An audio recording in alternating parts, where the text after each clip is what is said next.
అందరికీ శుభోదయం. ఇవాళ రెండు ఇంపార్టెంట్ డెవలప్మెంట్స్ గురించి మాట్లాడుకుందాం. ఒకటి ఈ పోలింగ్ శాతం, దాని తాలూకు సమాచారం కొంత. రెండవది ఎందుకు పోలింగ్ జరిగిన తర్వాత కూడా దాదాపు 2-3 రోజుల పాటు ఇంత పెద్ద ఎత్తున రాష్ట్ర వ్యాప్తంగా హింసాకాండ జరుగుతోంది, ఎవరు ఏమి ఆశించి ఈ హింసాకాండకి పాల్పడుతున్నారు. ఇందులో మొదటిగా పోలింగ్లో గతంలో అనుకున్నట్టుగానే భారీ ఎత్తున జరిగింది. 2019తో పోలిస్తే ఎక్కువ జరిగింది, 2014తో పోలిస్తే చాలా భారీగా ఎక్కువగా జరిగింది.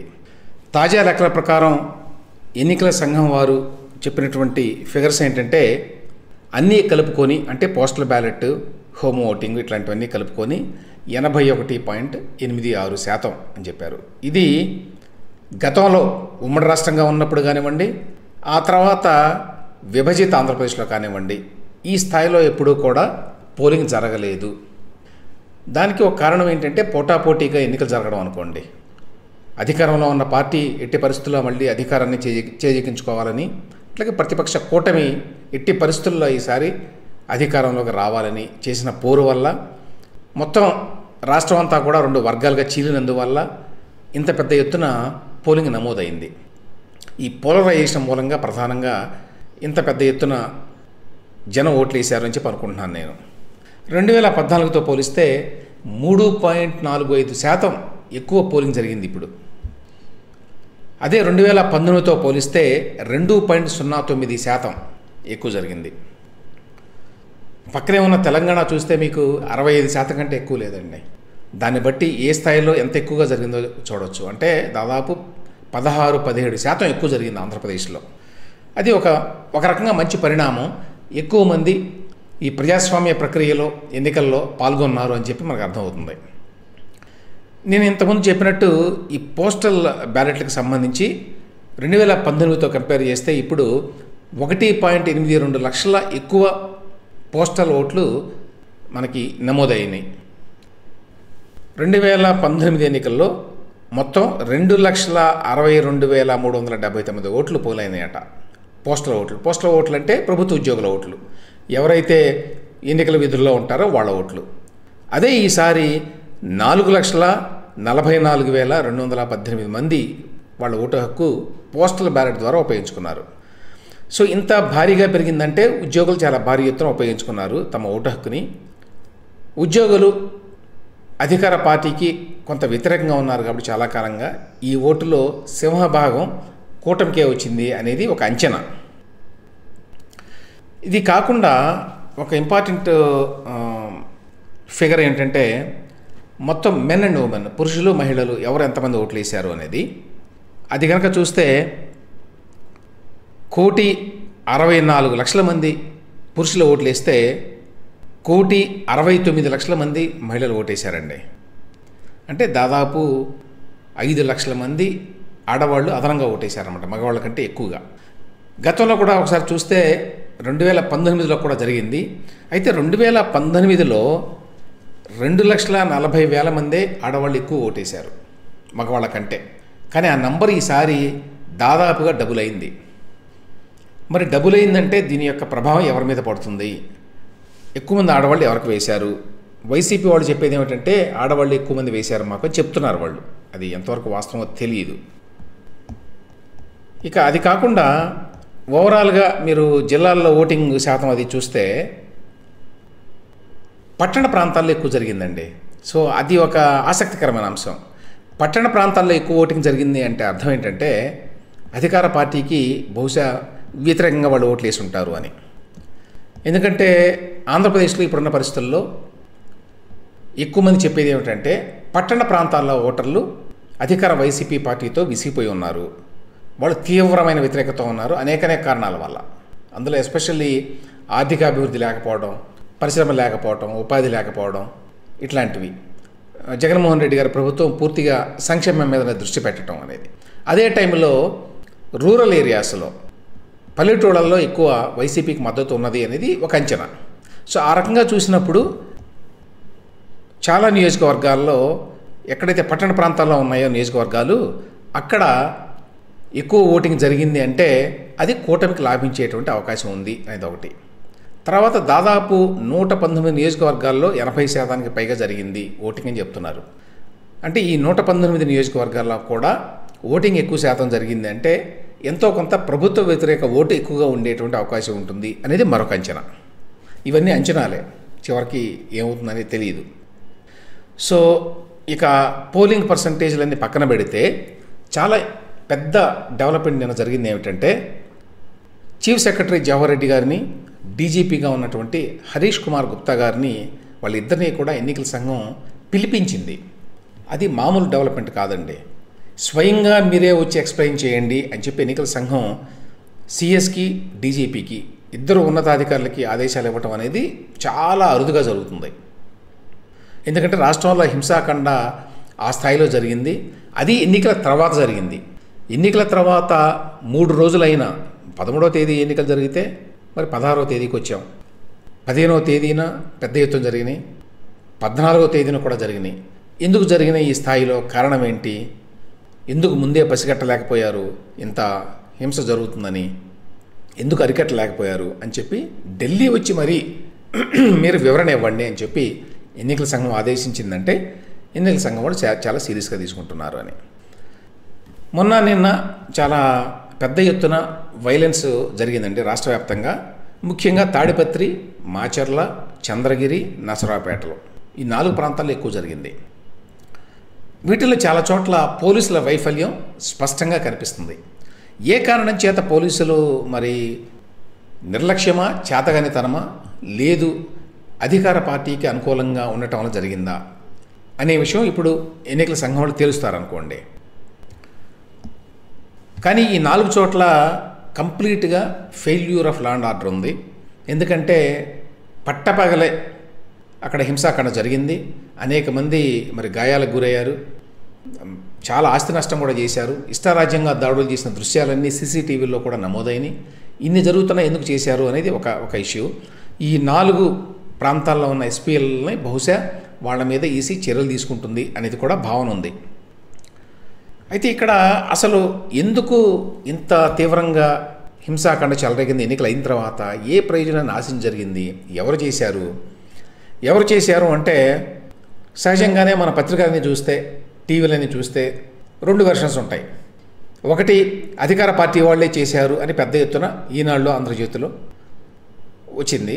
అదే సమయంలో సాక్షి పత్రికలో మాత్రం తెలుగుదేశం పార్టీ వాళ్ళే హింసాకాండకు పాల్పడ్డారు అని చెప్పి వాళ్ళు కూడా రాసుకున్నారు పెద్ద ఎత్తున. వాళ్ళు కూడా సాక్షిలోనైతే బడుగులపై బరితెగింపు అన్నారు.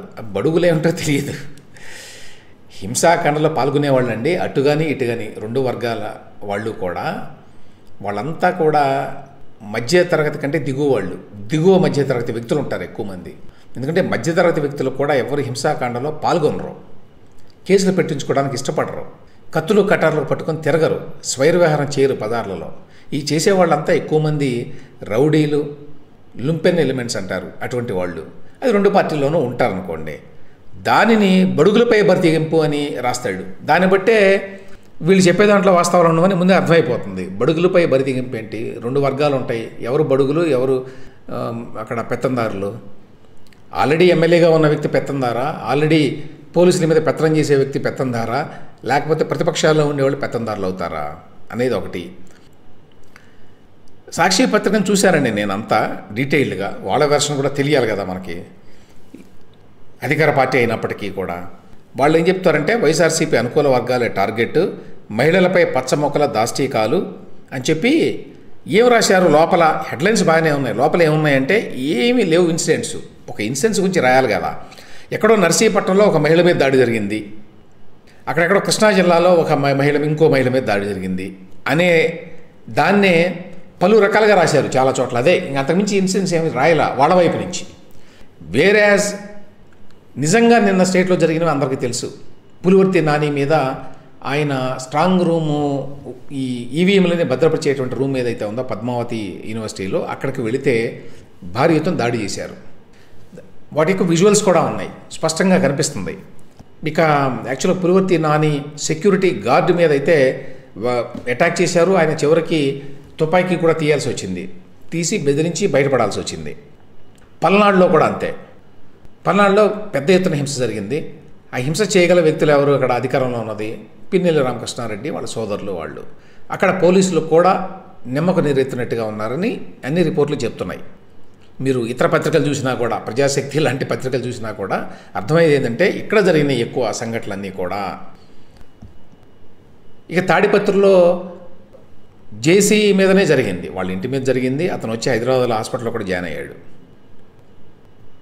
సో క్లియర్గా ఇవన్నీ చూస్తే మీకు పల్నాడులో కానివ్వండి, మిగతా చోట్ల కానివ్వండి, అధికార పార్టీ వాళ్ళే చేశారు, ఈ అల్లర్లకు వాళ్ళే పాల్పడ్డారు, ఈ దాడులకు వాళ్ళే పాల్పడ్డారు అనే దాంట్లో ఎటువంటి సందేహం లేదు. అయితే ఎందుకు పాల్పడ్డారు, ఏమి సాధించాలని అంటే అప్పటికప్పుడు కోపంతో చేశారా, లేదా ఎన్నికల్లో ఓడిపోతున్నాం అనేటువంటి ఆవేదనతో కక్షతోటి చేశారా, లేదు ఎన్నికల్లో గెలవబోతున్నాం కాబట్టి దాడులు చేసినా మనల్ని అడిగేవాళ్ళు ఎవరో లేరు అనేటువంటి ధైర్యంతో చేశారా అనే విషయాలైతే ఇప్పటికైతే క్లారిటీ లేదు దాంట్లో. ఎందుకు చేశారు ఏమిటని ఆంధ్రజ్యోతి వాళ్ళు ఏదో ఇచ్చారనిలేండి ఒక స్టోరీ. అదేంటంటే ఎట్లాగూ ఈ ఎన్నికలు అయిపోయిన తర్వాత చాలామంది వెళ్ళిపోయేటువంటి ప్రమాదం ఉంది కాబట్టి మన దగ్గర నుంచి అవతల పార్టీలోకి ముందే వాళ్ళని కట్టడి చేయడానికి ఈ అల్లర్లన్నీ కూడా ప్రేరేపించి వాళ్ళందరి మీద ఎలాగో పోలీసులు కేసులు పెడతారు ఏదో ఒకటి. వాళ్ళ మీద ఇమీడియట్గా యాక్షన్ తీసుకోకపోయినా అధికార పార్టీ తరఫున ఉన్న వాళ్ళ మీద కేసులు అయితే పెడతారు కాబట్టి ఆ కేసుల్లో ఇరుక్కుంటే ఇక ఎప్పటికీ మన వైపునే ఉంటారు అనే ఉద్దేశంతో చేస్తున్నారు అని ఆంధ్రజ్యోతి కథనం. అది ఎంతవరకు వాస్తవమో కాదో తెలియదు మనకి. కాబట్టి ఓవరాల్గా ఏంటంటే ఎందుకు ఈ స్థాయిలో అధికార పార్టీ హింసకు పాల్పడింది అనేది ఒకటి. రెండవది పోలీసులు ఎందుకు గట్టిగా వ్యవహరించలేకపోయారు అనేది రెండోది. కొన్ని చోట్లయితే పోలీసులకు ఫోన్ చేస్తే ఎస్పీ కూడా చెప్పాడు, జూన్ 4 వరకు వెయిట్ చేయండి, కొత్త ప్రభుత్వం వస్తుంది, అప్పుడు వీళ్ళందరినీ మేము బజార్లలో లాకెళ్ళి కొట్టి లోపల పడేస్తాము, అప్పటిదాకా ఓపిక పట్టాల్సిందే అని చెప్పారు అని చెప్పి ఎక్కడో ఒక కథనం చూశాను ఒక పత్రికలో. అంటే పోలీసులు కూడా అధికారానికి భయానికి లోబడి ఉన్నారు, భీతావహులై ఉన్నారన్నమాట. అంటే ఎటువైపు ఇప్పుడు న్యాయంగా ఎవరు దాడి చేశారు ఎవరు దాడి చేయలేదు అని చెప్పి విచారించి ఆ ప్రకారం చర్యలు తీసుకునేటువంటి వాతావరణం ఇవాళ ఆంధ్రప్రదేశ్లో లేదు. పోలీసులు కంప్లీట్గా పొలిటిసైజ్ అయిపోయారు. దాంతో పోలీసులు చాలామంది అధికార పార్టీ చెప్పినట్టల్లా ఆడడానికి అలవాటు పడ్డారు గత 4-5 సంవత్సరాలుగా. ఇప్పుడు ఒకవేళ నిజంగానే నిష్పక్షపాతంగా ఎవడు అల్లర్లు చేస్తే వాళ్ళని అడిచేద్దాం అనేటువంటి ధోరణితో ఎవరైనా ఉన్నా కూడా వాళ్ళకి భయం ఉన్నది. మళ్ళీ ఇదే అధికార పార్టీ రేపు ఎన్నికల్లో గెలిస్తే పరిస్థితి ఏమిటి అనేటువంటి భయం. అదే టైంలో రేపు కూటమి అధికారంలోకి వస్తుందేమో, అప్పుడేంటి పరిస్థితి. సో ఇందులో నలిగిపోయి ఎక్కువ మంది ఆ నిశ్చేష్టుల్లాగా అలా నిలబడిపోయారు ఎటువంటి యాక్షన్ తీసుకోకుండా. దానివల్ల ఈ స్థాయిలో జరిగినాయి. అందువల్ల ఇప్పుడు ఎన్నికల కమిషన్ వాళ్ళు వీళ్ళందరినీ పిలిపించాల్సి వచ్చింది. ఇప్పుడు నిన్న ఎన్నికల సంఘం ప్రధానాధికారి ముఖేష్ కుమార్ మీనా గారు ప్రెస్ కాన్ఫరెన్స్ పెట్టి ఆ 4 నియోజకవర్గాలు ఏవైతే గొడవలు జరిగినాయో, ఈ తాడిపత్రి, మాచర్ల, చంద్రగిరి, నరసరావుపేట, అక్కడ ప్రత్యేక బలగాలు పంపించాము, కఠిన సెక్షన్ల కింద కేసులు పెడతాము, ఎవరిని వదలము అని ఇట్లాంటివన్నీ చెప్పారనుకోండి. కానీ అల్టిమేట్గా ఏంటంటే ఇక్కడ గ్రహించాల్సింది, ఈవెన్ ఎన్నికల సమయంలో కూడా పోలీసు యంత్రాంగం, ప్రభుత్వ యంత్రాంగం పూర్తిగా నిష్పక్షపాతంగా వ్యవహరించేటువంటి వాతావరణం లేకుండా అయిపోయిందండి. గతంలో ఇట్లా ఉండేది కాదు. గతంలో కనీసం ఎన్నికల టైంలో నిష్పక్షపాతంగా ఉండేవాళ్ళు, ఎందుకంటే ఎవరు అధికారంలోకి వస్తారో తెలియదు కాబట్టి మనం నిష్పక్షపాతంగా ఎవరు అల్లర్లకు పాల్పడితే వాళ్ళ మీద కేసులు పెడితే ఇబ్బంది ఉండదు అని. తర్వాత ఆ కేసులు నడుస్తాయో లేదో తర్వాత సంగతి, అధికారంలోకి ఎవరు వస్తే దాన్ని బట్టి ఉంటుంది అదంతా. కానీ ఇప్పుడు ఏ స్థాయిలో మొత్తం కాంప్రమైజ్ అయిపోయింది పోలీస్ డిపార్ట్మెంట్ అంటే, ఎవరు అల్లర్లు చేశారు ఎవరు చేయలేదు అనే దాని కాదు, అసలు మనకి సంబంధం లేదు, మనం సాధ్యమైన దూరంగా ఉన్నాము, వాళ్ళంతా వాళ్ళు కొట్టుకుంటారు చేస్తారు, ఎవరు అధికారంలోకి వస్తే జూన్ 4న దాన్ని బట్టి అప్పుడు యాక్ట్ చేయొచ్చు అనేటువంటి ఆలోచనతో ఉన్నారు పోలీసులు. అంటే ఏ స్థాయిలో పోలీసు యంత్రాంగం కాంప్రమైజ్ అయింది, ఏ స్థాయిలో పోలీసు యంత్రాంగం పొలిటిసైజ్ అయింది అనేది చాలా భయంకరమైనటువంటి వాస్తవం. ఇప్పుడు ఎన్నికల సంఘం వారు ఇవాళ ఢిల్లీలో ఏ రకంగా రెస్పాండ్ అవుతారు, చీఫ్ సెక్రటరీ అలాగే డీజీపీ గారు ఏదో ఎక్స్ప్లెనేషన్ ఇస్తారనుకోండి, ఎక్స్ప్లెనేషన్ ఇచ్చిన తర్వాత ఎట్లా రియాక్ట్ అవుతారు, ఎంత తీవ్రమైనటువంటి చర్యలు తీసుకుంటారు అనే దాన్ని బట్టి పోలీసు యంత్రాంగంలో ఏమన్నా మార్పులు వస్తాయా ఆంధ్రప్రదేశ్లో అనేది ఆధారపడి ఉంటుంది.